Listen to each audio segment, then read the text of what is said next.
It is an auspicious time. As many of you know, you are approximating a grand seasonal shift. This is a time of transition. This is also a time of pre-paving. Remember, when things are in flux, when you're going through times of transition, it can be like the puzzle pieces get rearranged. There are certain forces that are immune to such energies of rearrangement. And these are the energies that you have summoned forth, that are the energies of heart-based blending. Whatever you blend your love with, and whatever you blend your Kundalini power with, will ultimately become a subject with which you share a great deal of entanglement. This type of entanglement, of course, can be created consciously or unconsciously. Many people fall in love with all types of things: yummy food, beautiful music, people on the internet. There are all types of different forces and subjects one can fall in love with, one can create a loving connection with. And of course, you can also choose to share your love, to share your Kundalini power with those forces and with those things that truly nourish your soul, your spirit, and ultimately your true will, your purpose, your passion. When you bring those higher and lower energies, the power of the dove, love, and the power of the serpent, arousal, when you bring these together, you are able to experience a total union with whatever that subject is. Whatever you see through such a lens will become, in a certain way, an extension of you, and you an extension of it. You will blend with it. And when you go through these big transition portals, the full moon, lunar eclipses, the equinoxial shifts, when you go through these doorways, sure, many things may change, many things may become rearranged, but that which you have merged with will be immune to such forces. And this is why you say love lasts forever. Because if a loving, arousing, blended alchemical connection can survive the forces of change in physical reality, well, imagine how much change such a force can survive in the non-physical spaces. If you are curious as to how ascended masters free themselves from the incarnational process, it's through those powers of love and arousal blended together. That energy is brought to the head, representing the serpent evolving into the dove, thus attracting a flock of doves, the soul family. The collective consciousness of this soul family, a type of oversoul dreamer.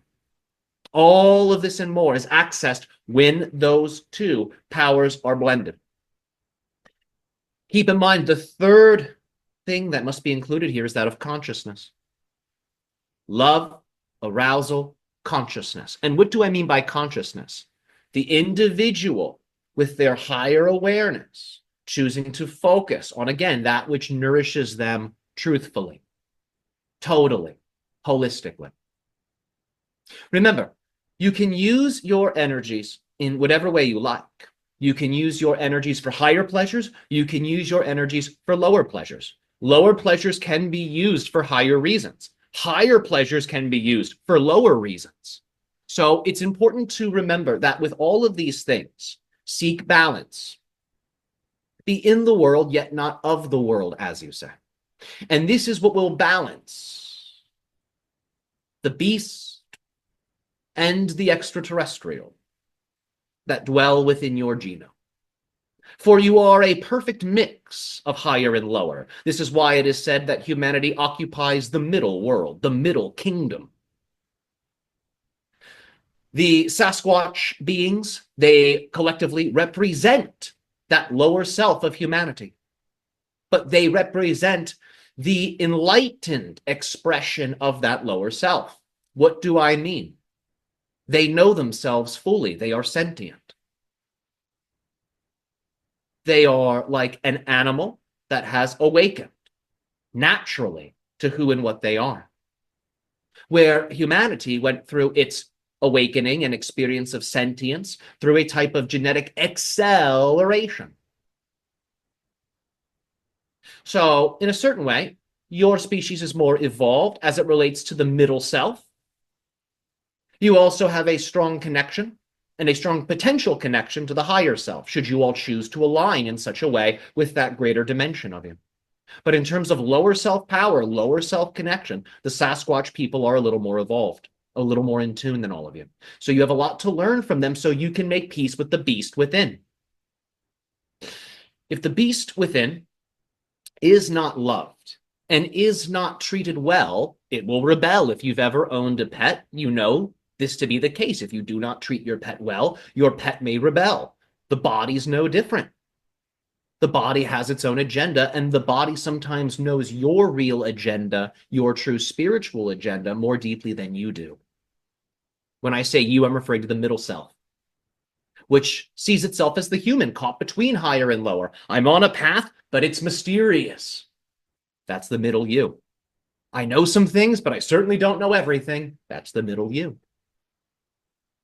It is this middle you that goes through the experience of linear evolution. And as this middle self merges with the higher self, this is when you begin to experience more greatly multi-dimensional evolution. You don't have to evolve in just a linear way when that higher self merging takes place. Now, for many people, one of the issues they have is they go to merge with the higher self, which is a very wonderful thing, yet they have not faced the lower self. They are seeking the higher because they are uncomfortable sometimes with the body, with physical reality, with their connection to the material. If the higher is sought at the expense of the lower, there will eventually be an imbalance. Now, this does not mean the imbalance will take the person out or sabotage their success, but there is a chance that this could occur if they do not experience the navigation of that imbalance with grace. In other words, when they merge with the higher self, they will receive many insights, many lessons, many novel understandings and ideas. All of these things, though, to the middle self can be rather far out. They might be incredibly novel and new approaches, almost alien to the middle self. So what is needed is that the lower self be summoned forth. So that way, the higher wisdom of the higher self, of the higher mind, can be more easily integrated into the physical matrix. Because you can receive all types of higher wisdom, but if you don't know how to practically apply it, you're only going to be able to experience a partial transformation. So mastery of and with the lower self is what allows for you to have that yin, earth, black, rock, Saturnian grounding power. Think of the densest power of solidification. This is in you. You have this power. And it is activated through your Sasquatch genetic potential.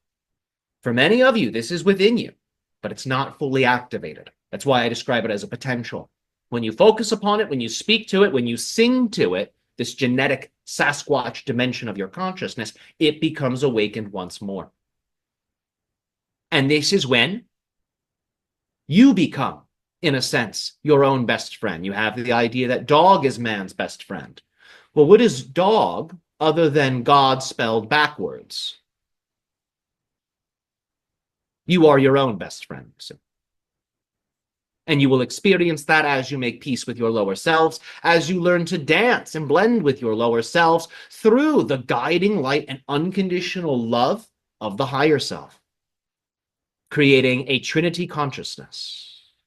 It is this and more that we truly adore, and that we love to explore with each and every single one of you. As you know, we enjoy triangles quite a bit. And when you activate this Trinity consciousness within you, you will find that your own inner world becomes a bit of a love triangle.